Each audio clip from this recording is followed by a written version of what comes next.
हाँ, तो वो ये था कि हम वो है जिन्हें पैदा होते ही उम्मीदों से लाद दिया जाता है, फिर वाह, थोड़े वाह, वाह। बड़े होते।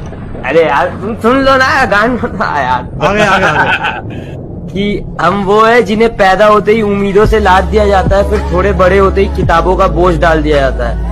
बड़े लाड से रखा जाता है, बड़ा प्यार किया जाता है, कभी कभी गलतियों पर डांट भी दिया जाता है, तो कभी कभी शरारतों पर हमें मार भी दिया जाता है, और फिर हमारे रोने पे हमें पुचकार दिया जाता है और बड़े प्यार से समझा दिया जाता है कि तुम लड़के हो, ऐसे रोया थोड़ी जाता है। तुम्हारे आंसुओं को तुम्हारी आंखों में कैद कर दिया जाता है, तुम्हारी भावनाओं को तुम्हारे दिमाग में बांध दिया जाता है, तुम्हारी काबिलियत तुम्हारे मार्क्स पे जज की जाती है, तो तुम्हारी औकात तुम्हारे कपड़ों से ही बता दी जाती है, तुम्हारी ताकत तुम्हारी बाजुओं से नाप ली जाती है, तो तुम्हारी खूबसूरती तुम्हारे शक्ल से ही समझ ली जाती है, तुम्हारी नाकामयाबी पर तुम पर हंसा जाता है, तो तुम्हारी सफलता पर किस्मत का टैग लगा दिया जाता है, तुम्हारे प्यार को कितना इजीली चुतियापा कह दिया जाता है, तो तुम्हारी की गई चीजों को पागलपन समझ लिया जाता है, तुम्हारे दिल टूटने पर हाथ में मदिरा थमा दिया जाता है, तो तुम्हारे अधूरे प्यार को कटवा लिया का टैग दे दिया जाता है, तुम्हारे फीलिंग्स का गला घोट दिया जाता है, तुम्हारे इमोशंस को फांसी पर चढ़ा दिया जाता है, और बड़ी सरलता के साथ कह दिया जाता है कि तुम लड़के हो, ऐसे टूटा थोड़ी जाता है।